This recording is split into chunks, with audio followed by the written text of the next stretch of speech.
yang sama, dengan niat yang sama. Assalamualaikum warahmatullahi wabarakatuh. A'udzubillahi minasyaitonirrajim. Bismillahirrahmanirrahim.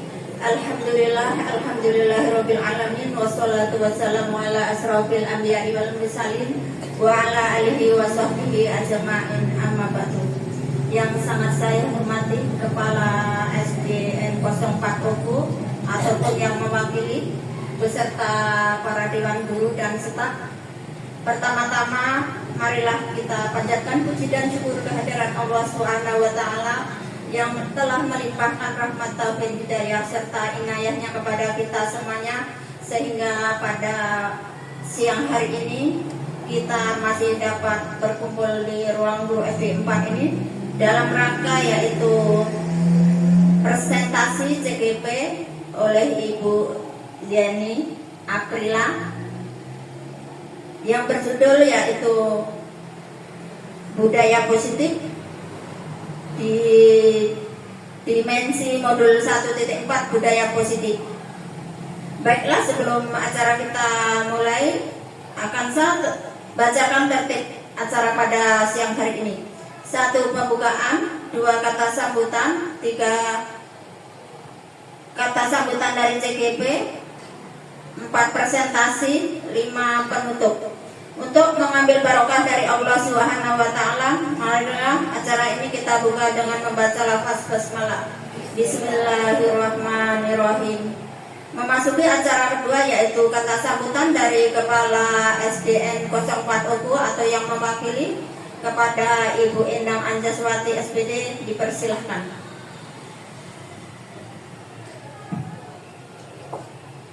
Terima kasih Ibu Wadia telah memberikan waktu pada saya. Bismillahirrahmanirrahim. Assalamualaikum warahmatullahi wabarakatuh. Yang saya hormati Bapak Ibu Guru SD Negeri 4 Oku, yang saya banggakan dan saya muliakan Ibu Yeni sebagai calon guru penggerak SD Negeri 4 Oku, dan keluarga besar SD Negeri 4 Oku yang saya banggakan. Pertama, kita panjatkan puji syukur kehadirat Allah SWT karena pada pagi hari ini menjelang siang kita telah diberi kenikmatan, nikmat sehat, nikmat sempat, sehingga kita masih bisa menghadiri diseminasi modul 1 yang berjudul Budaya Positif yang akan dipaparkan nanti oleh Ibu Yeni Aprilia SPD. Bapak Ibu yang saya hormati, Ibu Yeni sebagai calon guru penggerak, kita semua mendoakan semoga beliau sehat dan bisa melaksanakan proses menjalani sebagai calon guru penggerak dari pertama, dari awal sampai akhir nanti. Dan nanti didoakan juga kepada seluruh Bapak Ibu guru yang memang belum mendapat kesempatan atau belum mendapatkan rezeki untuk menjadi guru penggerak, semoga nanti kedepannya dilahirkan guru penggerak-penggerak yang lain setelah Ibu Yeni Aprilia. Amin ya rabbal alamin. Bapak Ibu guru yang saya hormati, Ibu Yeni ini sebagai calon guru penggerak di angkatan berapa Bu? Di angkatan 11. Alhamdulillah dari SD negeri kita terpilih mewakili SD Negeri 4 Oku di angkatan 11 ini sebagai calon guru penggerak. Dan kami semua, Ibu Yeni bangga karena ada duta dari SD Negeri 4 Oku sebagai calon, sebagai guru penggerak. Oleh karena itulah semoga ilmunya bisa kita bagikan kepada Bapak Ibu guru yang saat ini belum mendapat kesempatan atau belum dapat rezeki sebagai calon guru penggerak.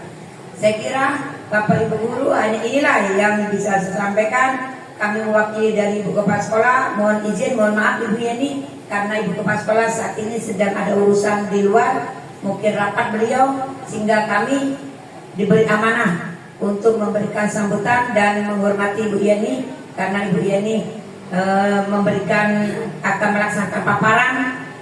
Beliau berpesan semoga Ibu Yeni tetap semangat, semoga lancar, cepat selesai pada waktunya.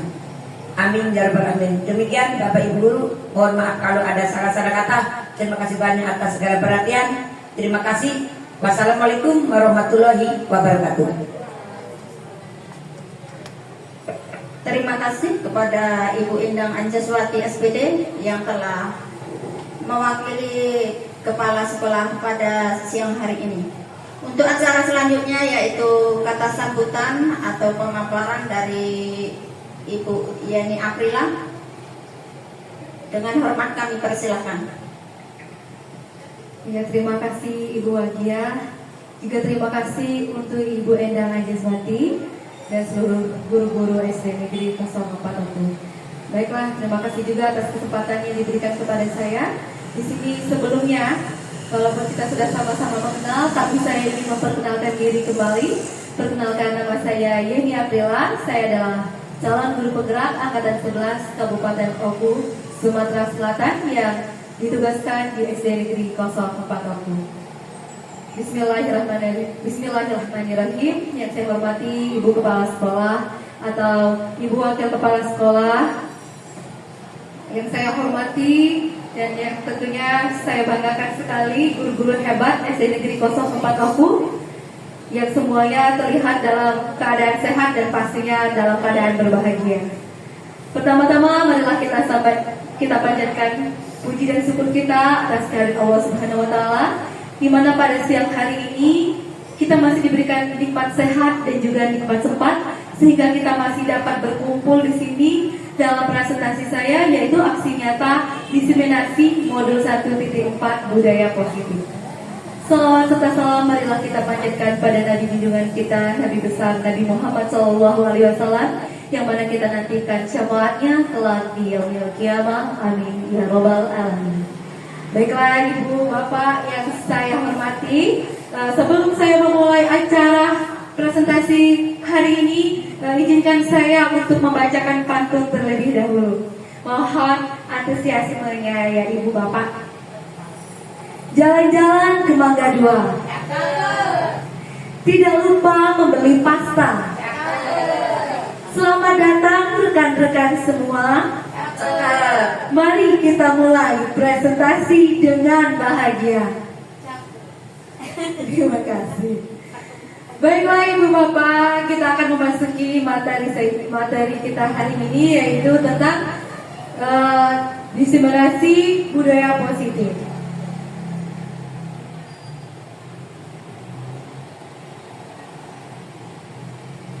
Baik Ibu Bapak, seperti yang terlihat di depan, kita dalam budaya positif di modul 1.4 ini, ini adalah modul terakhir kami di guru penggerak Angkatan 11 dari modul 1 ya, karena kami di sini ada 4, yaitu dari modul 1.1 hingga modul 1.4 ini adalah penutupnya. Yang sekarang kita lakukan adalah aksi nyatanya. Nah, terlihat di sini ada konsep inti dari budaya positif sendiri. Yang pertama adalah perubahan paradigma belajar. Yang kedua, disiplin positif. Yang ketiga, nilai-nilai kebajikan. Yang keempat, kebutuhan dasar manusia. Yang kelima, motivasi perilaku manusia.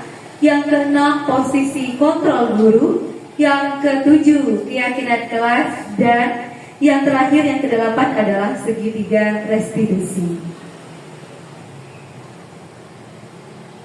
Ya, yang pertama adalah pembelajaran dengan paradigma baru. Mungkin Ibu Bapak di sini sudah tidak asing lagi dan sudah hafal sekali dengan dimensi dari profil pelajar Pancasila. Kita sendiri di sini memiliki 6 dimensi ya Ibu Bapak ya. Sepertinya kita sudah hafal.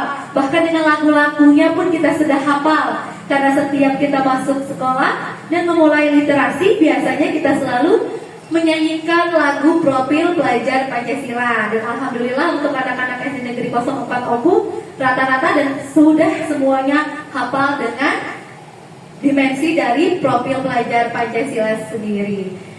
Di mana profil tersebut yang pertama adalah beriman, bertakwa kepada Tuhan Yang Maha Esa dan berakhlak mulia. Kemudian berkebinekaan global, gotong royong, kreatif, bernalar kritis, dan mandiri. Dari 6 dimensi ini tentu saja sudah kita terapkan dalam kehidupan kita sehari-hari di sekolah kita.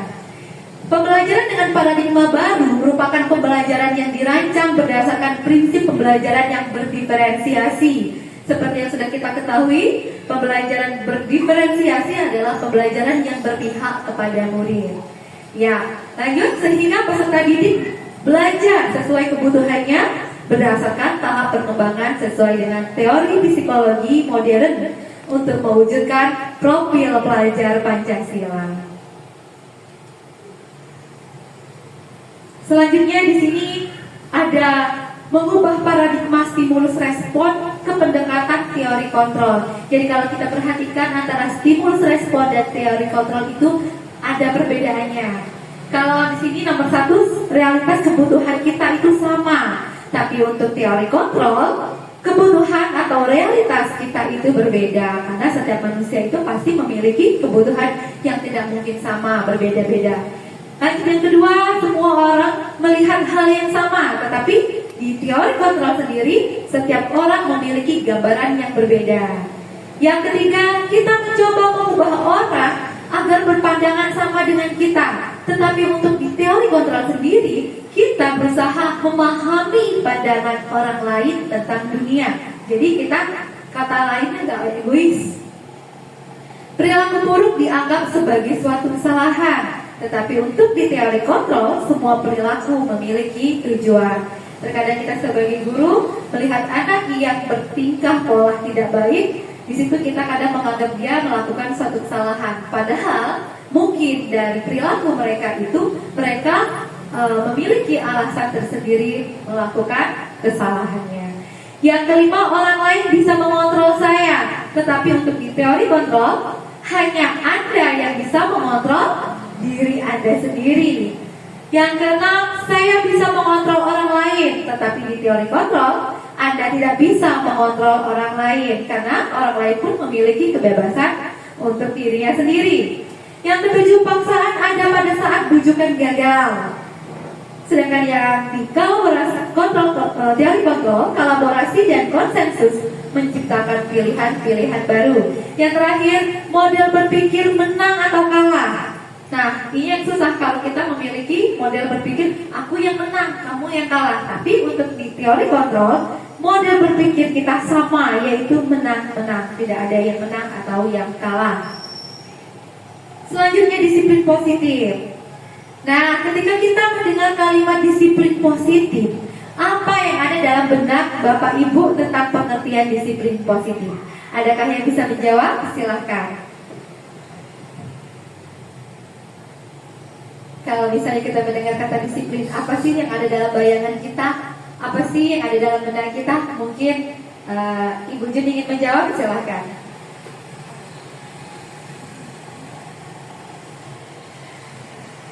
Terima kasih kepada Bu Yeni. Kalau menurut saya disiplin positif ya. Disiplin itu salah satu sesuatu yang bisa mengatur dari diri kita sendiri, yang berupa hal-hal yang baik.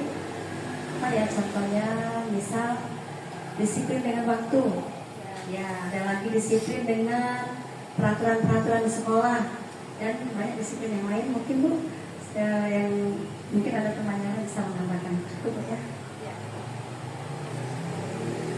Terima kasih Ibu Jun. Mungkin Ibu Sum atau Ibu Linda atau Ibu Okta ingin menambahi? Ibu Yersi ingin menambahi, silakan. Disiplin positif itu berkenaan dengan kebaikan, ya, karena kata-katanya dari kata positif, berarti yang berkenaan dengan kebaikan, yang mengacu pada disiplin yang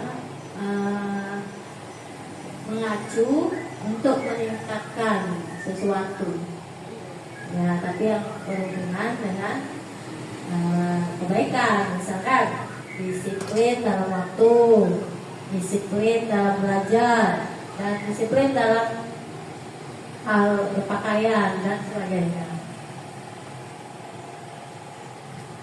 Baiklah, terima kasih Ibu Yersi dan juga Ibu Jun. Jadi dalam intinya yang namanya disiplin itu pasti berkaitan dengan aturan-aturan yang ada di sekolah. Aturan-aturan yang ada di sekolah sudah pasti itu adalah aturan yang baik dan juga positif. Mungkin ada lagi ingin menambahi? Kalau tidak, kita lanjutkan kembali. Ya, dari jawaban dari Ibu Jun tadi dan juga Ibu Yersi, itu sudah mewakili semua pendapat dari guru-guru yang lain, dan itu adalah pendapat yang sangat luar biasa sekali.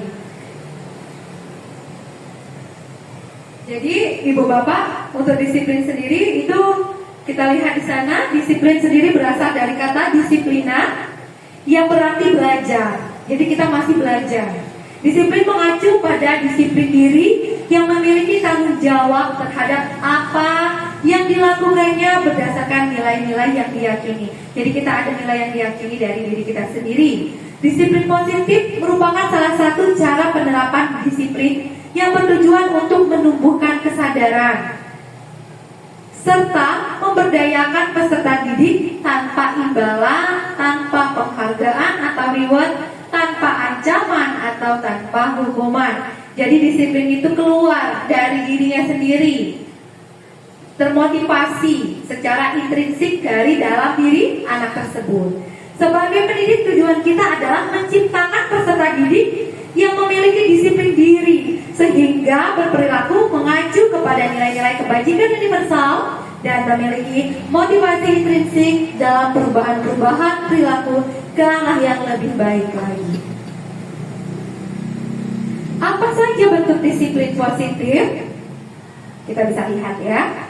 Nah, ini adalah macam-macam dari bentuk disiplin seperti yang tadi Ibu Yersi katakan dengan Ibu Jin katakan. Misalnya datang ke sekolah tepat waktu, mengenakan seragam sesuai aturan, mengikuti upacara, mengumpulkan tugas tepat waktu, tertib dalam mengikuti pelajaran, membuang sampah pada tempatnya, melaksanakan piket sesuai jadwal. Nah, itu contoh dari disiplin positif tadi. Sekarang macam-macam bentuk budaya positif di SD negeri kita.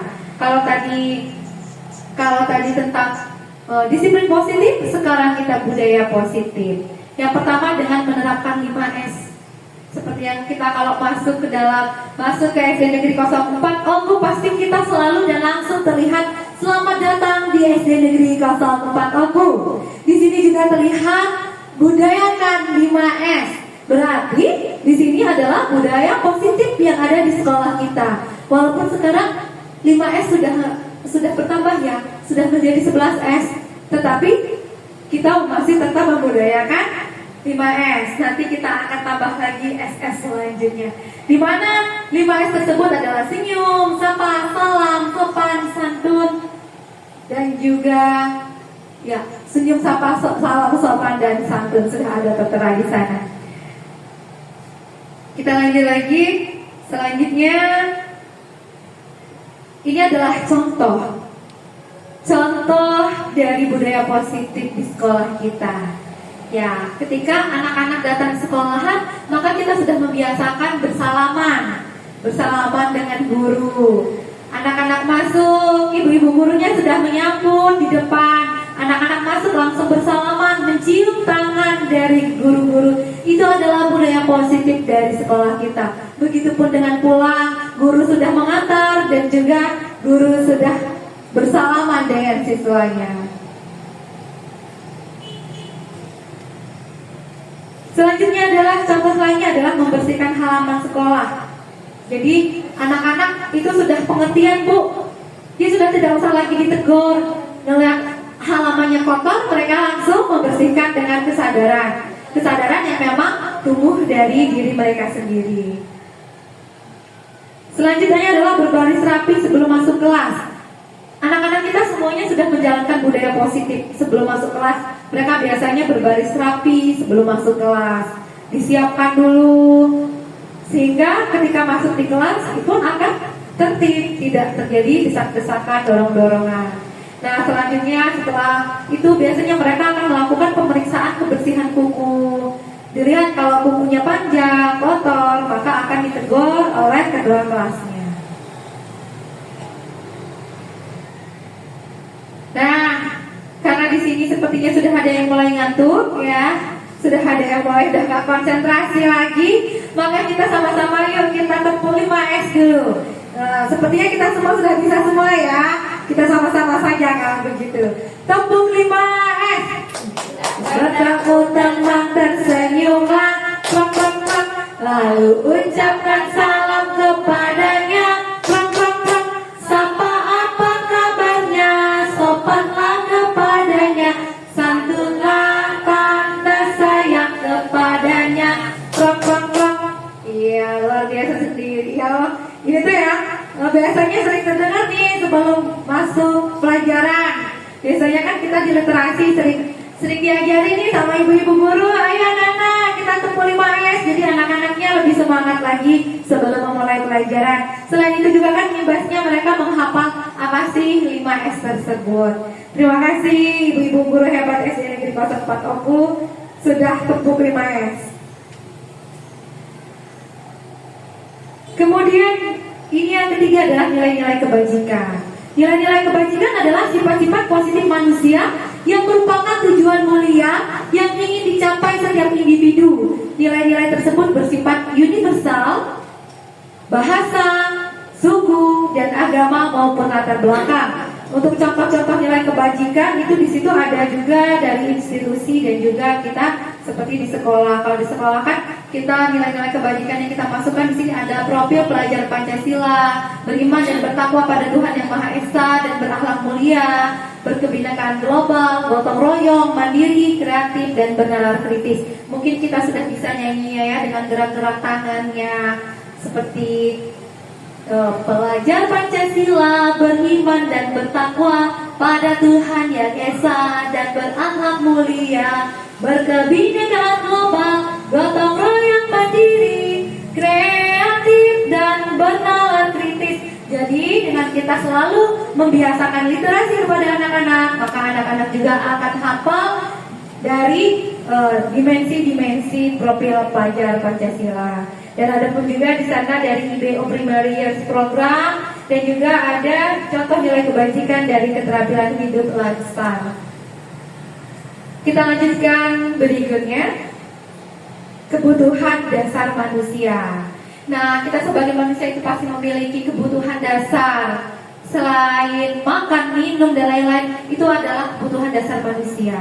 Kebutuhan dasar manusia adalah merupakan unsur-unsur yang dibutuhkan manusia dalam menjaga keseimbangan, baik secara fisiologis maupun psikologis. Hal ini tentunya bertujuan untuk mempertahankan kehidupan dan kesehatan. Dari sini kita akan melihat macam-macam dari kebutuhan dasar manusia itu sendiri. Nah, yang pertama adalah bertahan hidup. Kita sebagai manusia pasti bertahan hidup. Gak mungkinlah kita sebagai manusia tidak memiliki kebutuhan dasar selain bertahan hidup. Ada yang lain ya, di sini masih ada 5. Yang atau dikenal dengan survival. Kadang-kadang sering dengar ya survival gitu. Ternyata itu adalah bertahan hidup. Di sini kita bertahan hidup mulai dari rumah, kesehatan, makan, minum, itu merupakan cara kita untuk bertahan hidup.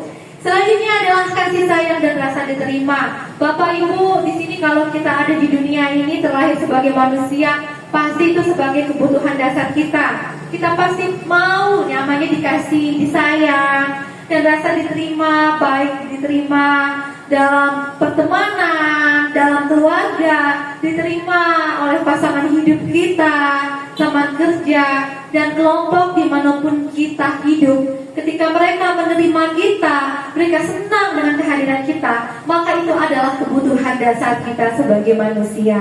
Tetapi sebaliknya, ketika dimanapun kita berada, orang-orang tidak merasa senang dengan kita, maka di situ kita akan merasa terabaikan dan kurang dalam kebutuhan dasar kita sebagai manusia. Yang ketiga ada kebebasan, Ibu Bapak. Kebebasan itu contohnya mandiri, memiliki pilihan. Saya memiliki pilihan. Saya tidak mau dibatasi oleh orang lain. Saya tidak mau terikat oleh orang lain. Saya memiliki pilihan saya sendiri. Mencoba hal baru, mampu mengendalikan arah diri sendiri. Itu adalah kebebasan kita sebagai manusia. Yang keempat, kesenangan. Tentu kita semuanya senang ketika kita diberi kesenangan. Apa saja contohnya? Seperti kita bercanda, kita humor, kita ketawa, itu akan meningkatkan hormon bahagia dalam diri kita. Sudah pasti itu juga termasuk dari kebutuhan dasar kita sendiri. Ketika tertawa pasti kita akan merasa senang ya Bu ya. Selanjutnya yang terakhir ada penguasaan. Penguasaan sendiri adalah keinginan untuk dianggap berharga. Ketika kita berada dalam suatu kelompok, tetapi kita tidak dianggap berharga, kita mungkin dikucilkan. Di situ kita akan merasa bahwa kebutuhan kita sebagai manusia itu tidak terpenuhi. Makanya dalam diri kita memiliki kebutuhan dasar. Salah satunya adalah penguasaan. Nah, seperti yang terlihat di depan, kita bisa membuat pencapaian, kompeten, dihargai dan dihormati. Itu adalah salah satu bentuk kebutuhan dasar manusia dalam penguasaan. Selanjutnya, motivasi perilaku manusia. Seperti yang tadi saya jelaskan, ada dua motivasi, yaitu motivasi ekstrinsik dan juga motivasi intrinsik. Di mana motivasi ekstrinsik ini adalah untuk menghindari hukuman atau rasa tidak nyaman untuk mendapatkan imbalan atau penghargaan dari orang lain. Jadi motivasi itu keluarnya dari orang lain, ibu-ibu. Dapatnya dorongan itu dari orang lain, tidak keluar dari diri kita sendiri, tidak keluar dari apa yang ada dalam diri anak yang anak itu yakini. Sedangkan untuk motivasi intrinsik adalah untuk menjadi orang yang mereka inginkan dan menghargai diri sendiri dengan nilai-nilai yang diyakini. Jadi motivasi tersebut sudah keluar dari diri anak, tanpa harus kita berikan hukuman, tanpa harus kita berikan imbalan atau sesuatu hadiah, atau tanpa kita memberikan penghargaan atau reward dari anak itu sendiri. Anak itu sudah memiliki keinginan dari dalam dirinya untuk melakukan kesadaran penuh dari dirinya, yaitu adalah motivasi perilaku manusia secara intrinsik. Dan yang keenam adalah posisi kontrol. Jadi posisi kontrol kita sebagai guru. Tentu saja kita sebagai guru itu memiliki macam-macam posisi kontrol. Di sini kita memiliki 5 posisi kontrol. Yang pertama adalah sebagai penghukum. Ya, guru sebagai penghukum. Biasanya identiknya pemarah-marah gitu ya. Yang selanjutnya adalah guru sebagai pemantau. Jadi apa yang dilakukan oleh anak-anak itu kita kontrol, kita lihat. Nah, selanjutnya adalah guru sebagai pembuat rasa bersalah. Biasanya ini kita lakukan ketika kita bertemu dengan anak-anak yang bandel, susah sekali diomongin. Terus kita pakai dengan nada kuat, dia lebih kuat dari kita, maka biasanya kita akan menggunakan kata yang halus seperti rayuan, agar si anak tersebut merasa tergugah hatinya untuk menjadi lebih baik. Nah, di situ kita sebagai guru membuat peran kita itu, posisi kontrol kita sebagai pembuat rasa bersalah. Yang keempat, seperti yang sudah kita biasa lakukan, kita memiliki posisi kontrol kita sebagai teman. Jadi anak-anak itu kita anggap teman, tetapi di sini menganggap anak-anak sebagai teman itu hanya sekedar di luar jam pelajaran. Memang kalau kita ada di jam pelajaran, kita tetap dengan posisi kontrol kita. Biasanya kita akan menempatkan diri kita sebagai manajer. Jadi ibu-ibu ketika ada anak-anak yang melakukan kesalahan, dari 5 posisi kontrol guru sendiri, posisi yang terbaik yang harus kita miliki sebagai seorang guru adalah sebagai manajer. Jadi di sini ketika ada anak yang membuat salah, maka kita bisa mencari tahu alasannya dan juga kita bisa menanyakan kenapa. Setelah itu kita bisa memberikan solusi kepada anak tersebut untuk tidak melakukan kesalahan berulang. Jadi posisi manajer adalah posisi yang paling tepat untuk kita sebagai guru. Nah, di sini ada contoh penerapan 5 posisi kontrol. Nah, di situ ada kasus ya. Kasusnya siswa tidak memakai perlengkapan atau atribut saat upacara bendera. Nah, di situ ada posisi kontrol kita sebagai guru yang sebagai penghukum. Hormat bendera selama 1 jam. Kira-kira kalau anak disuruh hormat bendera selama 1 jam itu menghukum sekali ya Bu ya. Kenapa? Apa dasar kita bisa mengatakan itu adalah posisi sebagai penghukum? Ada yang bisa bantu menjawab? Mungkin Ibu Enda?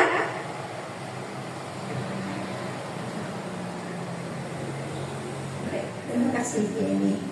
Kalau melihat dari penerapan 5 posisi kontrol, di situ ada kasus siswa tidak memakai perlengkapan atribut satu upacara bendera. Kalau hukuman di situ disuruh anak tersebut hormat bendera selama 1 jam. Saya kira posisi kontrolnya itu penghukum bagi siswa. Saya kira itu kurang mendidik, ya, kurang mendidik bagi siswa tersebut, dan itu akan membunuh karakter siswa atau mental siswa, ya. Tetapi bagaimana solusinya? Tentu ada petunjuk lain, siswa atau membuat anak itu tidak mengulangi lagi kesalahannya. Itu banyak sekali jalan lain membuat anak tersebut membuat bisa katakan jerah, dan anak tersebut bisa menjadi anak yang berakhlak dan bisa mematuhi peraturan sekolah yang ada. Saya kira kalau hormat bendera selama 1 jam itu kayaknya kurang pas bagi siswa tersebut, karena itu banyak dampaknya. Itu saja Ibu Eni. Terima kasih banyak. Baiklah, terima kasih Ibu Endang. Benar sekali apa yang dikatakan Ibu Endang tadi, bahwa posisi kontrol kita apabila kita sebagai seorang penghukum itu sangat tidak etis, tidak baik sekali, karena dapat menimbulkan trauma pada anak didik kita. Makanya seperti yang tadi saya ulas, bahwa posisi kontrol terbaik kita sebagai guru adalah di posisi manajer. Tetapi kadang-kadang kita masih bertemu dengan rekan-rekan guru entah dari mana. Kita kadang melihat guru tersebut memakai atau menerapkan posisi kontrol dia sebagai penghukum. Mungkin ketika guru itu menemui siswa yang memang benar-benar bandel, sehingga dia memposisikan dirinya sebagai penghukum. Tapi kalau untuk di SD Negeri 04 Omu sendiri, anak-anak kita semua baik, dan kita tidak pernah menerapkan posisi diri kita sebagai posisi kontrol penghukum. Terima kasih Ibu Enda. Selanjutnya di situ yang kedua ada, berapa kali Bapak Ibu harus memberitahu kamu selalu saja mengecewakan Bapak Ibu. Nah di situ guru menempatkan diri dia sebagai pembuat rasa bersalah, sehingga anak yang mendengar kata-kata tadi akan tersentuh hatinya dan merasa bahwa apa yang ia lakukan itu salah. Tetapi Ibu Bapak, untuk posisi membuat rasa bersalah sendiri ini terkadang kita juga serba salah. Kadang anak itu dibaikin, dieleng-eleng, tetap aja melakukan kesalahan yang sama berulang-ulang kali. Nah, selanjutnya kita akan melihat lagi posisi kontrol kita. Di sini ada sebagai teman. Kalau teman biasanya lebih akrab. Ayo dong ikuti aturan sekolah. Tolong bantu ibu, bapak ya sekali ini. Ya sudah, tidak apa-apa. Lain kali jangan berbuat salah seperti ini. Sambil dirangkul, sambil dipeluk mungkin si anak tadi. Di situ kita memposisikan diri kita sebagai posisi teman. Ya, jadi posisi kita teman. Selanjutnya ada kita sebagai pemantau. Jadi kita di sana, kamu sudah melanggar aturan sekolah. Kamu sudah tahu kan konsekuensinya. Nah, di situ dia mengatakan ada konsekuensi. Berarti di situ dia memantau. Kemudian setelah upacara kamu beli atributnya ke koperasi dan jangan diulangi lagi. Di situ dia memantau siswa tersebut dan menempatkan posisi guru di posisi pemantau. Nah, yang selanjutnya yang terakhir di sini kita ada posisi kita sebagai manajer. Nah, inilah posisi yang saya bilang tadi, posisi kita yang paling tepat sebagai guru, yaitu sebagai manajer. Apakah kamu tahu apa kesalahan kamu? Kira-kira bagaimana kamu memperbaikinya? Nah, di sini nanti kita akan memberikan solusi kepada anak tersebut agar anak tersebut memahami kesalahannya itu apa dan bagaimana cara dia untuk menyelesaikan masalahnya. Jadi posisi manajer itu selalu menengahi ibu, tidak menghukum, tidak juga merendahkan diri sebagai pembuat rasa bersalah, tidak juga sebagai pemantau yang hanya melihat saja atau mengawasi dari jauh, dan juga bukan juga sebagai teman, tetapi kita menempatkan diri kita, posisi kita sebagai manajer.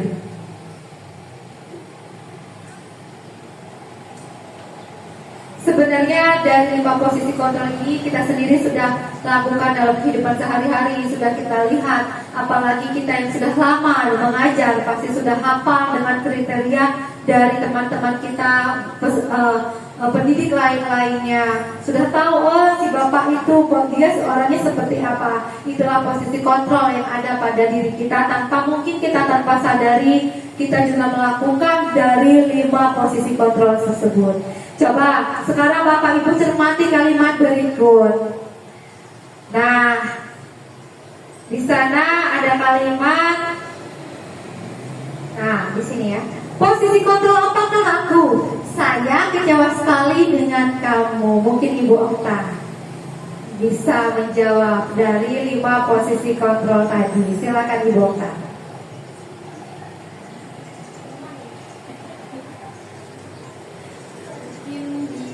Bagian teman itu, kita sebagai teman. Terima kasih Ibu Okta. Tadi Ibu Okta menjawab posisi kontrol kita sebagai guru di sini. Kalau kita bilang saya kecewa sekali dengan kamu, berarti dia teman. Mungkin ada yang lain yang akan menanggapi. Ibu Jun, boleh. Terima kasih kepada Bu Yeni telah memberikan waktunya. Kalau menurut saya kecewa sekali dengan kamu itu salah satu tip kontrol yang menyatakan rasa bersalah. Ya, rasa bersalah. Tapi mungkin ada penjelasan lagi dari Bu Yeni. Ya, terima kasih Ibu Jun, terima kasih juga dari Ibu Okta tadi jawabannya. Kalau Ibu Okta tadi bilang katanya saya kecewa sekali dengan kamu, ya itu teman. Tapi kalau kata Ibu Jun, saya kecewa sekali dengan kamu, itu adalah pembuat rasa bersalah. Kita akan lihat di sini apa sih jawabannya. Ya, ternyata di sini sebagai pembuat rasa bersalah. Ya, terima kasih Ibu Jun, juga terima kasih untuk Ibu Okta. Selanjutnya lagi ada lagi posisi kontrol kita. Posisi kontrol apakah aku? Kamu tidak pernah benar melakukannya. Nah, ini mungkin Ibu Linda akan menjawabnya. Posisi kontrol apa Ibu Linda? Kita sebagai guru.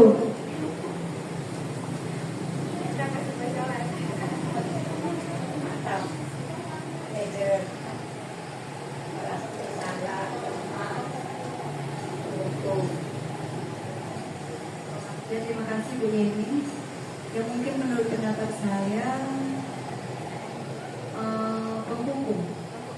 Ya, tapi tidak tahu ya Bu Yeni ya. Mungkin ada dari teman yang lain yang ingin menambahkan. Terima kasih. Oke, di sini saya lihat Ibu Sub dari tadi sudah mencoba ingin menjawab. Oke, kita lanjut ke Ibu Rita. Ibu Rita sudah tahu jawabannya, itu sudah dari tadi sudah dibuatin.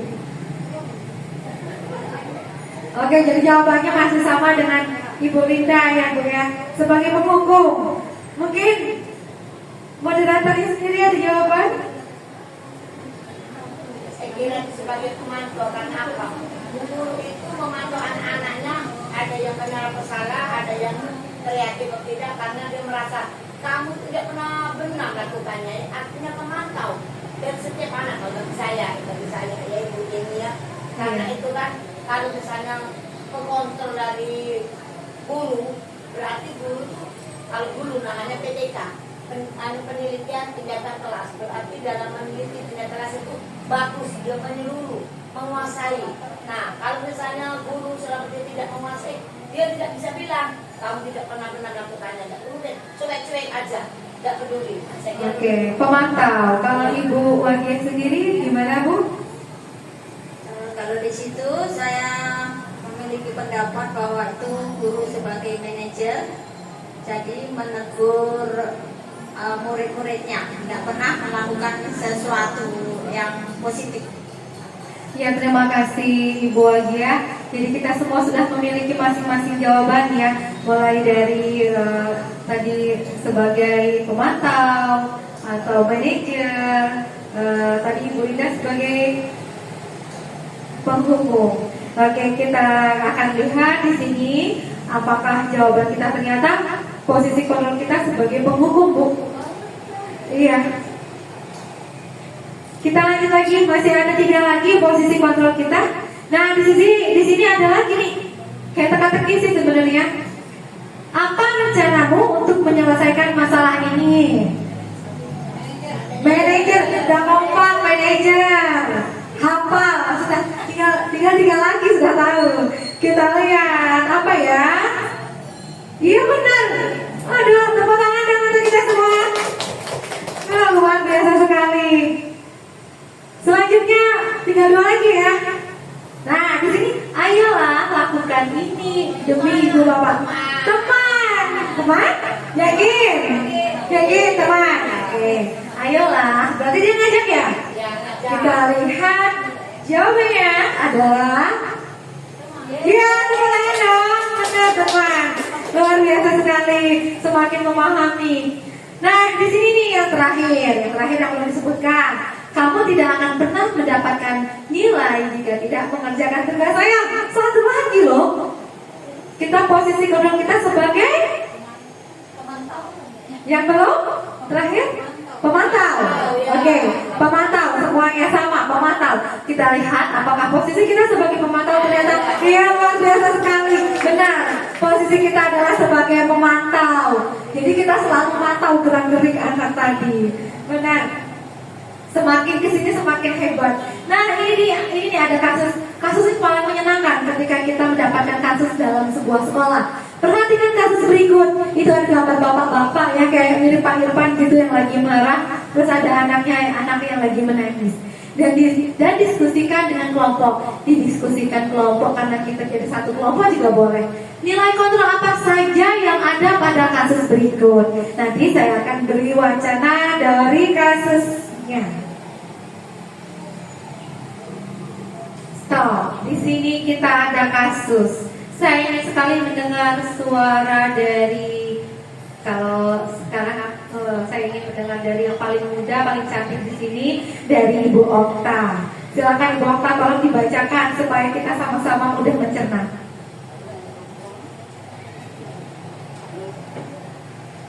Sabrina hari itu mau terlambat dan terburu-buru sampai di sekolah. Dia pun akhirnya sampai di gerbang sekolah, tapi baru menyadari kalau tidak menggunakan sepatu hitam seperti tertera di peraturan di sekolah. Di depan pintu kelas, Bapak Lukman memperhatikan sepatu Sabrina yang berwarna coklat. Sabrina berusaha menjelaskan bahwa dia terburu-buru dan salah mengenakan sepatu. Pak Lukman menanyakan Sabrina, apa peraturan sekolah tentang seragam warna sepatu? Sabrina menjawab, sudah mengetahui sepatu harus berwarna hitam, namun terburu-buru dan salah mengenakan sepatu. Selain tidak mungkin kembali pulang karena rumahnya jauh sekali, Pak Lukman tetap bersikeras pada peraturan yang berlaku dan mengatakan, ya sudah, kamu sudah melanggar peraturan sekolah. Kamu salah, sudah terlambat, salah pula warna sepatunya. Segera buka sepatumu kalau tidak bisa mengenakan warna sepatu sesuai peraturan.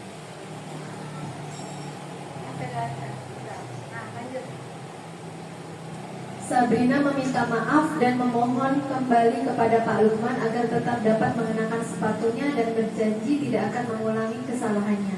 Namun Pak Lukman tidak mau tahu. Tidak, kamu telah melanggar peraturan sekolah. Kalau tidak sanggup ambil sepatu di rumah atau diantarkan sepatu ke sekolah. Ya sudah, kamu tidak bersepatu saja seharian di sekolah. Sekarang copot sepatumu dan silakan belajar tanpa sepatu seharian. Sabrina pun dengan berat hati mencopot sepatunya dan memberikannya kepada Pak Lukman. Seharian dia tidak berani berkeliling sekolah karena malu dan lebih banyak berdiam diri di kelas tanpa alas sepatu.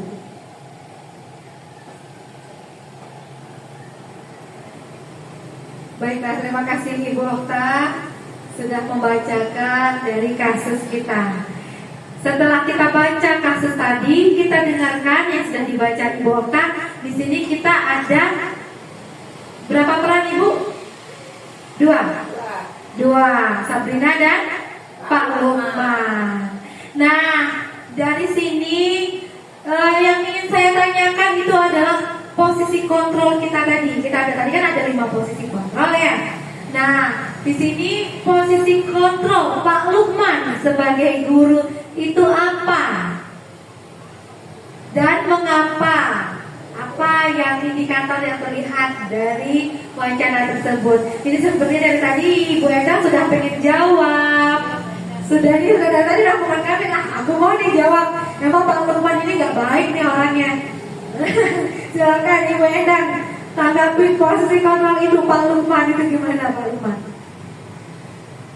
Kalau melihat deskripsi ini, Bu Yeni, tentang siswa yang melakukan kesalahannya, tetapi sebagai subjeknya yaitu Pak Lukman, yaitu kalau berhubungan dengan 5 kontrol tadi, karena Pak Lukman ini kan sebagai penghukum kalau bagi saya, karena hukum anak tersebut disuruh nyopot sepatunya, tidak bisa lagi keliling seharian di sekolah dan disuruh ngantarkan sepatunya ke sekolah lah.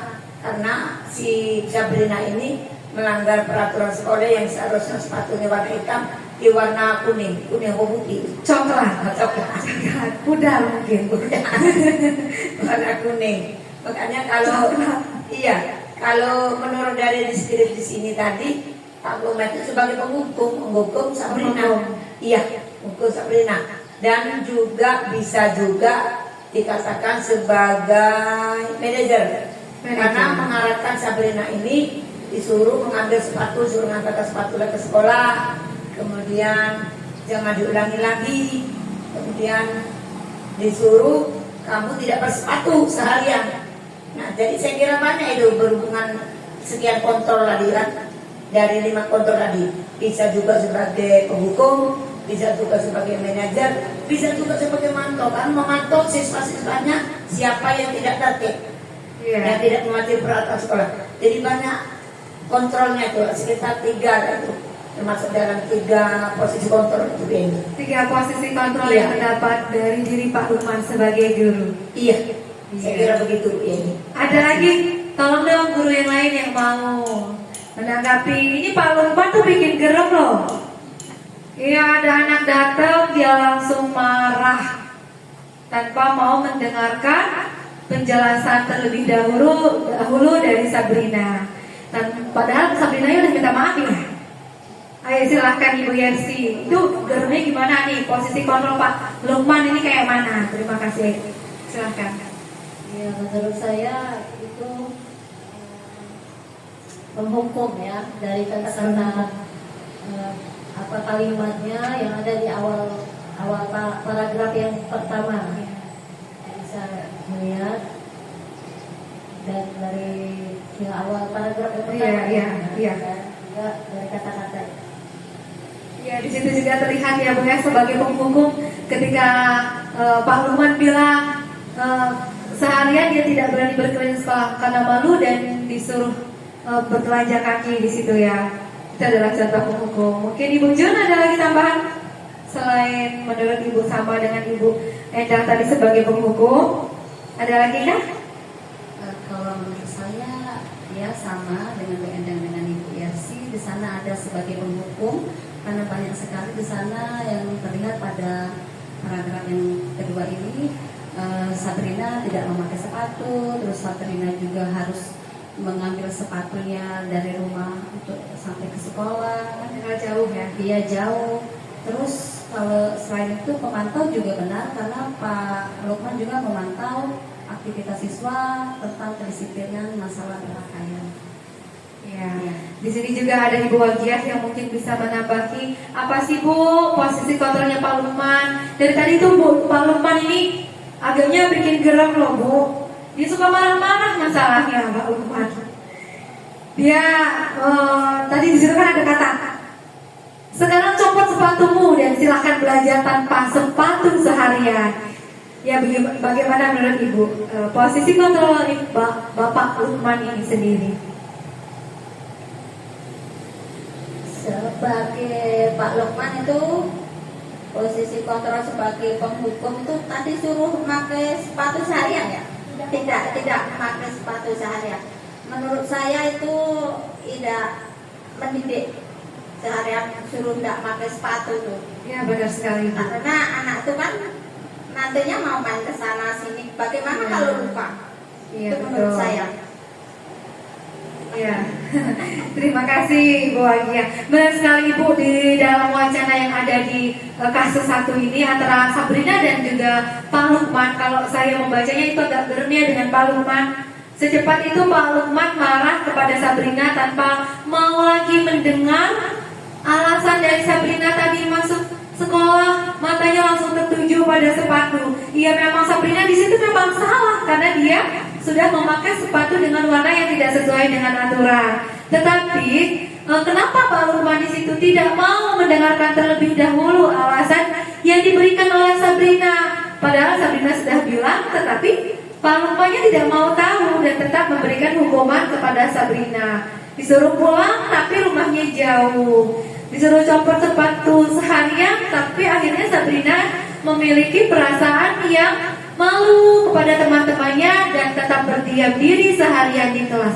Jadi kalau menurut Bu Endang tadi, posisi kontrol dari Pak Lukman sendiri adalah sebagai penghukum. Memang benar, posisi Pak Lukman adalah sebagai penghukum. Sebaiknya kita sebagai guru tidak langsung memberikan peran dan kontrol kita sebagai guru itu sebagai penghukum. Ada baiknya kita sebagai guru, kita dengarkan dulu apa sih alasan anak tersebut sebelum kita memberikan kontrol posisi kita sebagai seorang penghukum. Sebagai pemantau, kata Ibu tadi ya, kata Ibu Endang dan juga kata Ibu Jun, sebagai pemantau di mana Pak Lukman tadi memantau anak tersebut dari kejauhan.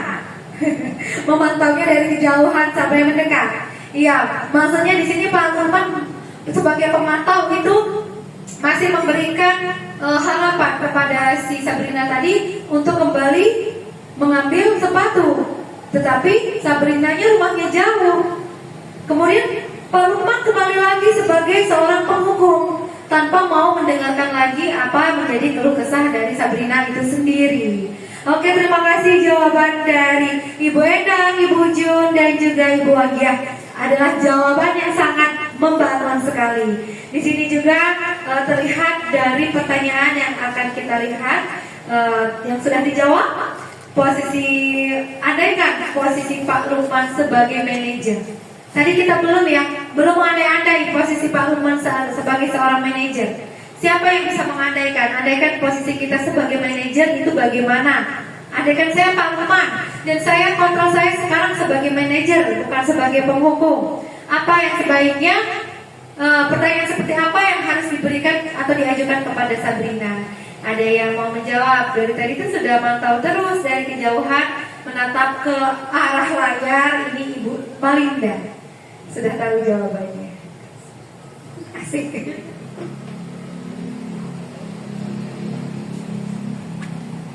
Terima kasih Bu Yeni.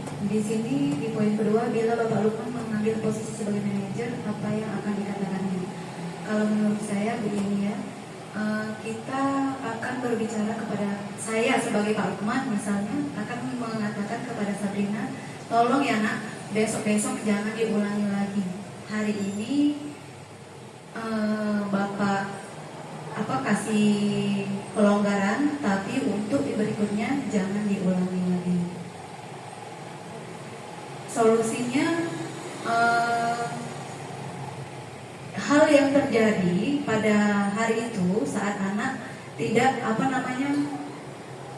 disiplin dalam menggunakan atribut, maka kita sebagai guru memberikan nasihat kepada anak supaya anak Sabrina ini tidak melakukan kesalahannya, tidak mengulangi kesalahannya di kemudian hari, tidak melakukan kesalahan berulang-ulang. Terima kasih saja Pak Ibu.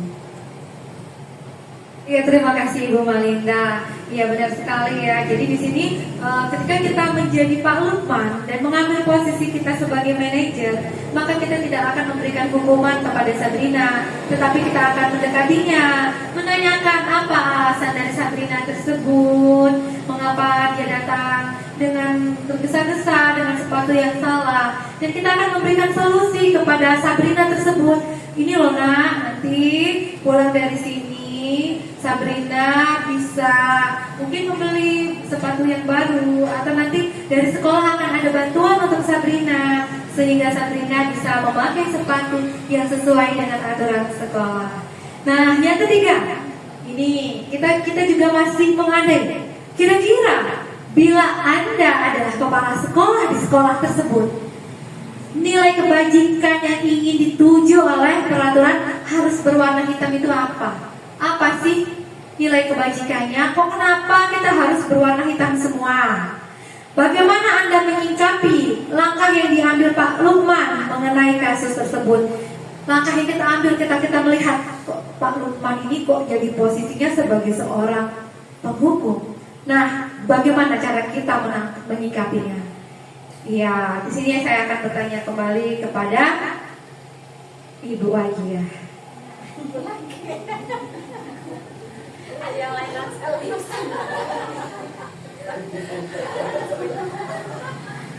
Oke, mungkin ada guru yang lain, ibu yang lain, pasti Ibu Endang nih. Kata ibu kan wakil kepala sekolah.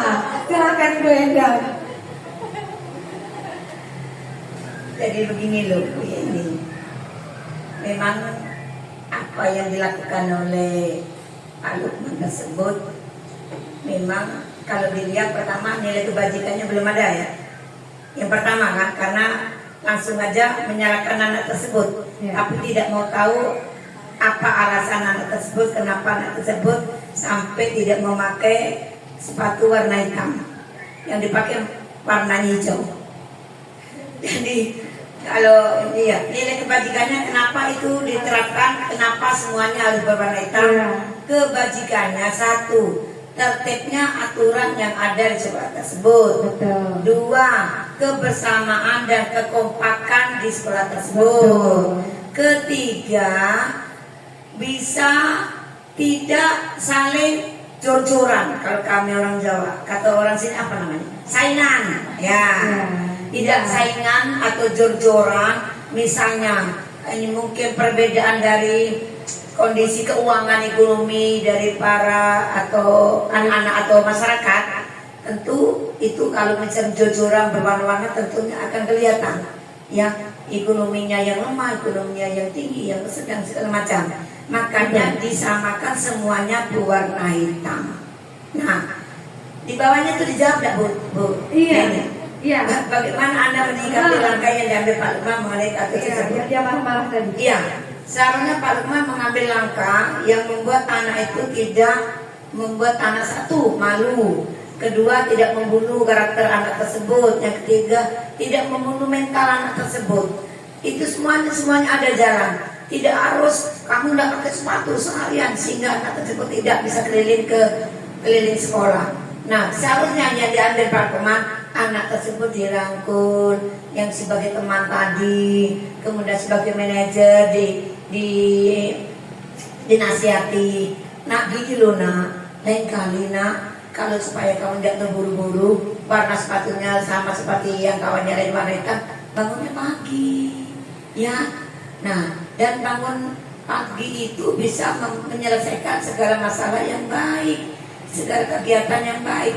Dan juga bisa Luna, kalau kamu pakai sepatu, lihat dulu warnanya. Kalau warna hijau, warna ungu bisa dipakai, gitu. Kan umurnya ada di situ, guyonannya ada di situ, seriusnya ada di situ. Marah pun konsentrasinya seriusnya ada di situ. Jadi lengkap. Begitu kan menurut saya seharusnya Pak Lukman itu cara menyikapi kasus tersebut. Demikian Ibu Yeni, terima kasih banyak. Terima kasih Ibu Endang. Itu jawabannya sudah menyeluruh sekali ya. Sudah sangat mencakup dari semua guru-guru yang ada di sini. Terima kasih ini Ibu Endang, komplit jawabannya, bagus sekali, luar biasa. Terlihat sudah kalau Ibu Endang sudah sering menangani kasus-kasus yang ada di sekolah, sudah terbiasa, sudah tahu tempat saya sebagai posisi saya sebagai seorang manajer. Terima kasih untuk semua guru-guru yang sudah menjawab. Tepuk tangan untuk semuanya. Luar biasa ya Bu. Ya? Sudah siap, harus ada guyonan, sudah siap. Iya benar sekali. Saya lihat belakang saya ngantuk. Iya. Ya, di sini ada miskonsepsi tentang telekontrol. Kita bisa lihat saja. Selanjutnya kita lewati untuk miskonsepsi. Kita lanjut ke keyakinan kelas ya. Di keyakinan kelas ini adalah poin yang ketujuh. Mengapa keyakinan kelas bukan peraturan kelas? Kenapa? Ya, karena keyakinan kelas dan peraturan kelas itu sudah beda. Di sini terlihat ilustrasi antara peraturan dan keyakinan. Mengapa kita memiliki peraturan protokol kesehatan tentang penggunaan masker dan mencuci tangan setiap saat? Mungkin jawaban Anda adalah untuk kesehatan dan atau keselamatan. Kita lanjut selanjutnya. Lanjut kita ke pembentukan keyakinan kelas. Ibu bapak, ketika kita mengajar di kelas sudah membuat keyakinan kelas belum? Sudah ditempel di dinding? Sudah dibaca? Belum. Keyakinan kelas itu kita buat bersama-sama dengan anak ya, Ibu ya. Jadi keyakinan kelas itu harus menggunakan kalimat atau pernyataan positif. Ini punya nih. Iya. Saya tadi jawab belum baca belum. Karena anak kelas 1 belum berbahasa. Oh iya, untuk Ibu Endang yang mengajar di kelas 1, dia buat keyakinan kelas, tapi anaknya belum bisa baca. Tapi kita bisa bilang gini, anak-anak yuk kita bikin keyakinan kelas yuk, supaya kita tertib dalam sekolah, terutama di kelas. Anak-anak mau nggak kita datangnya tepat waktu? Iya Bu, kami mau. Kita tulis Bu Endang, tanpa mereka yang menulis. Jadi kalimat itu berupa pernyataannya universal, tapi dia singkat, padat, dan menggunakan pernyataan itu positif. Tidak menggunakan kata tidak boleh makan dan minum di dalam kelas. Jadi mungkin kata tidak boleh tadi kita ganti dengan kata dilarang. Seperti itu. Jadi dia menggunakan pernyataan yang positif. Kita bisa baca. Kita langsung lanjut lagi karena sepertinya sudah mulai mengantuk dan lapar. Nah, ini yang terakhir Ibu Bapak, segitiga restitusi. Namanya segitiga pasti ada 3 poin di dalamnya. Suatu proses berdialog guru dengan siswa agar menghasilkan siswa yang mandiri dan bertanggung jawab. Yang pertama adalah menstabilkan identitas. Yang kedua, validasi tindakan yang salah. Yang ketiga, menanyakan keyakinan. Ibu, ketika kita mendapatkan anak yang memiliki permasalahan di kelas, mungkin anak itu suka ribut Bu, dikit-dikit dia berjalan, dikit-dikit dia selalu ngomong dengan teman-temannya, sehingga suasana kelas tidak tertib. Di saat itu kita akan memanggil siswa tersebut, terutama anak kelas 1 nih biasanya yang masih belum bisa tertib. Jadi kita tanya, kita stabilkan dulu identitas dia Bu. Mungkin dia suka ngomong ribut terus. Kita akan tanya, Nak, kenapa sih Nak? Tahu nggak kenapa alasannya Ibu panggil kamu ke ruangan ini, ke kantor? Iya Bu, saya tahu. Tadi saya ribut Bu di kelas. Saya ketuk kepala teman saya sampai nangis. Nah, kenapa gitu? Kayak gitu kan kita bisa tanya dulu. Iya loh Nak, sebenarnya kita boleh bermain-main dengan teman, kita boleh berlari-lari, tetapi bagusnya kita nanti kalau lari-larinya di luar sekolah ya. Jangan lagi kalau sampai kepalanya diketok, sampai temannya nangis. Dulu Ibu pernah juga loh kayak gitu. Tapi Ibu tahu kalau perbuatan Ibu itu tidak baik, kayak gitu kan. Jadi anak tersebut tidak merasa ketakutan. Jadi kita menstabilkan identitas dia terlebih dahulu. Setelah itu yang kedua, kita akan melakukan validasi tindakan yang salah. Kita katakan kepada anak tersebut bahwa apa yang dia lakukan itu salah. Nah, apakah apa yang kamu lakukan hari ini itu sudah salah apa tidak?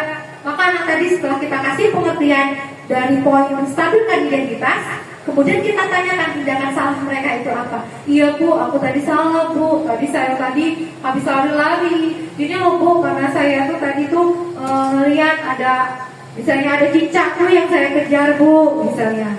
Nah, di situ kita akan memberikan mengatakan kepada anak tersebut tentang kesalahan yang telah mereka lakukan. Setelah kita memberikan dengan lemah lembut, dengan keyakinan, maka yang selanjutnya kita akan memberikan menanyakan keyakinan. Ya, di sini keyakinannya bukan keyakinan agama, tapi keyakinan kelas yang sudah kita buat tadi. Tahu nggak sih Nak, apa yang kamu lakukan ini sudah sesuai nggak dengan keyakinan kelas kita? Tidak Bu. Masih ingat gak dengan keyakinan kelas kita apa? Masih Bu, kita tidak boleh ribut di jam pelajaran. Nah, jadi kita memberikan keyakinan kelas tadi kepada si anak tersebut bertujuan agar anak tersebut tidak melakukan kesalahannya yang berulang-ulang.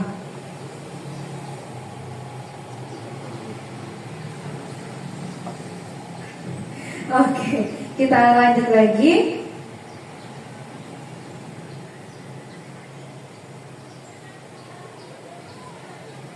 Seperti yang saya jelaskan tadi, di situ kita melihat menstabilkan identitas. Ada kata berbuat salah itu wajar, tidak ada manusia yang sempurna. Ibu bapak tidak mau mencari siapa yang salah, tapi di sini ibu akan mencari solusi dari masalah ini. Kamu berhak mendapatkan ini. Itu adalah menstabilkan identitas dari anak yang suka membuat kesalahan di kelas. Yang kedua, validasi tindakan yang salah. Kita bisa lihat di situ, kamu pasti punya alasan mengapa melakukan itu. Kamu patut bangga karena telah melindungi sesuatu yang penting bagimu.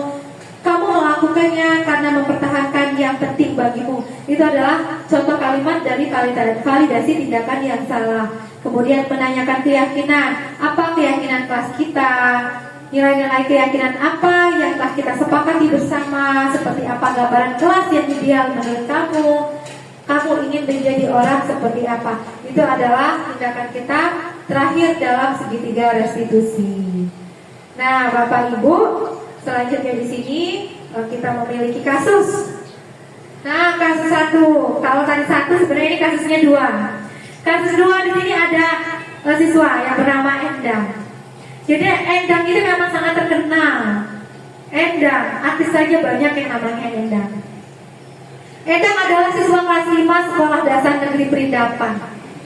Suatu hari Endang dilaporkan oleh 2 orang temannya, yaitu Yuni dan Nur. Nah, mungkin Yuni dan Nur saat ini sedang jalan-jalan. Karena Endang tidak piket kelas hari itu dan justru sedang asik memesan seblak di depan sekolah. Ya Allah, Endang ini gimana sih, lupa kalau piket. Jadi temannya tadi ngelapor ya nanti. Jadi Pak Irfan adalah wali kelas Endang di kelas 5. Pak Irfan kemudian mencari Endang yang tidak piket hari itu. Dan benar, ternyata Endang sedang jajan seblak di depan sekolah. Kemudian Pak Irfan memanggil Endang dan menunggunya di kantor. Ya Allah, ini Endangnya lagi asik makan seblak ya. Dan diketahui nih sama Pak Irfan karena dapat pengaduan dari 2 temannya. Pak Irfan harus menggunakan segitiga restitusi kepada Endang dengan mendengarkan terlebih dahulu cerita atau alasan dari Endang mengapa dia tidak mau piket saat itu. Jadi di sini kita akan sedikit bermain peran ya Bu, supaya tidak ngantuk. Nah, untuk peran Endang tetap Ibu Endang yang berjalan. Silakan Ibu Endang maju ke depan. Ibu, saya maunya ada sebelah. Oke, kita bisa ambilkan tolong Ibu Yersi, ada sebelah di depan. Ada Ibu Jenny, tadi apa yang dimakan? Iya, nanti kita ada sebelah-sebelahan di sini. Sini Ibu Jersey sebelahnya. Boleh ditaruh di depan sini Ibu Yersi. Nah, Ya, Bu Yeni, kenapa sebelahnya warna putih? karena dia tadi pedagangnya lupa kasih warna, pelanginya tidak muncul. Kemudian di sini saya akan mencari peran yaitu Yuni dan Nur. Boleh maju mungkin Ibu Jun dan Ibu Yersi sebagai Yuni dan Nur. Boleh maju ke depan. Ya, Ibu Endang boleh maju ke depan sebagai peran Endang. Kemudian satu lagi peran Pak Irfan. Boleh Pak Irfan dari belakang layar maju dulu ke depan sebagai wali kelas Endang. Jadi yang pertama tadi ada laporan dulu ya nanti ke Pak Irfan dari 2 temannya Endang. Ketika Endang lagi asik makan sebelaknya. Silakan ini belum, nanti diaduin dulu. Pak Irfan. Tadi tuh Bu Endang, Pak Irfan. Endang Bu tidak mau piket kelas. Lihat Pak, coba kantin lagi makan. Ya, Bapak cari dulu ya. Mana Endang ya? Oh, ini Endang. Iya Pak. Kenapa makan di sini? Pak, tadi saya mohon maaf lapar Pak. Kenapa ada sarapan? Tidak sarapan karena ibu saya bangunnya kesiangan jam 8. Sedangkan saya pergi setengah 7 Pak. Penting sarapan memang Endang ya. Iya, Jangan Pak. lupa sarapan. Tapi Endang lupa dengan tugasnya. lupa Endang kan hari piket, itu Pak. piket. Bener, Ya. Pak. Nah, jadi Endang harus makannya di rumah. Tapi bagaimana Pak, tadi itu lapar Iya, Pak. nggak apa-apa. Kalau sekarang nggak apa-apa ya. Bohong, pemalas dia itu Pak, bohong. Tampung aja Pak. Pak Yuni Pak nakal sama saya Pak. Oh, Saya nggak- dipakai terus. Nggak boleh Yuni ya. Kita Iya. dengarkan dulu apa yang Endang sampaikan. Pak, bener Pak. Oh gitu. Pak, memang bohong. Emang Endang suka bohong? Gak pernah Pak, saya benar-benar perut saya tadi teroncongan bernyanyi Oh ya Pak. bilang nggak apa-apa ya Iya. Yuni ya. Kita kasih kesempatan Endang untuk sarapan dulu. Nanti kita kasih tahu Endang bahwa sarapannya di rumah saja ya. Karena nanti Endang kan piket. Kalau Iya, Pak. sarapan di sekolah piketnya lupa ya. Iya. Jadi Endang harus tahu kesalahannya. Tidak Iya, Pak. piket. Iya, Nanti piket selanjutnya Endang harus Melaksanakannya. Iya, kita kan sudah tahu kesepakatan kelas kita. Iya, Ya, kita Pak. buat sama-sama bahwa piket itu harus tepat waktu. Ya, mohon maaf ya Pak Oh, ya. iya, Untuk Pak. hari ini saja saya yang melaksanakan Iya. piket. Tapi kira-kira sebelahnya dihabisin enggak Pak? Dihabisin nanti Bapak tambahin juga. Oh iya, Pak, boleh, Pak. Besok semangat ya Iya bikinnya Pak, terima kasih Pak. Oh. Kok gerobaknya dibeli Pak ya? Ya boleh, tapi mau gerobaknya. Oke, ini ya. Pak, nggak adil Pak. Kami mana Pak? Nggak adil. Pak, enggak usah Pak, dia ngatori saya Pak. Padahal saya tadi pagi-pagi datang masuk weekend Ya loh Pak. sudah, biar adil, pelukan nanti Bapak belikan semua, oke? Iya Pak. Oke. Iya. Terima kasih banyak ya Pak. Iya. Iya. Yuni, kamu jangan nyari aku lagi Yuni ya. Oke, terima kasih. Yuk, berdekat dengan saya Yuni Pak. Dekat dulu, Nur. Oke. Maaf ya Nur. Jangan lupa pikir ya, kesepakatan kita sudah buat kemarin. Iya, Pak. Ya, Makasih ya, Pak, ya. Iya, terima kasih. Peran yang sangat memukau sekali dari kasus Endang dan juga Pak Irfan. Iya, Endang, itu Endang yang males banget piket. Temennya 2 piket terus tuh. Endang kasih terus makan sebelah di depan. Sehingga Endang tidak pernah memperhatikan bahwa tugasnya sebagai piket tidak pernah dilaksanakan. Untuk saja Endang memiliki wali kelas yang sangat bijaksana, bisa menempatkan posisinya sebagai manajer dengan memberikan segitiga restitusi. Terima kasih untuk presentasi kita pada siang hari ini. Saya cukupkan sampai di sini. Apabila ada salah, saya mohon maaf dan saya kembalikan ke moderator. Kepada Ibu Wakia, saya persilakan. Terima kasih Bu Yeni, Bapak Ibu yang sangat saya hormati. Dengan berakhirnya presentasi Ibu Yeni tadi, maka berakhirlah pula acara kita pada siang hari ini. Marilah kita tutup bersama-sama dengan membaca lafaz hamdalah. Alhamdulillahirabbil alamin. Saya sebagai moderator, apabila ada kesalahan di sana sini, kami mohon maaf yang sebesar-besarnya. Dan saya akhiri, wassalamualaikum warahmatullahi wabarakatuh.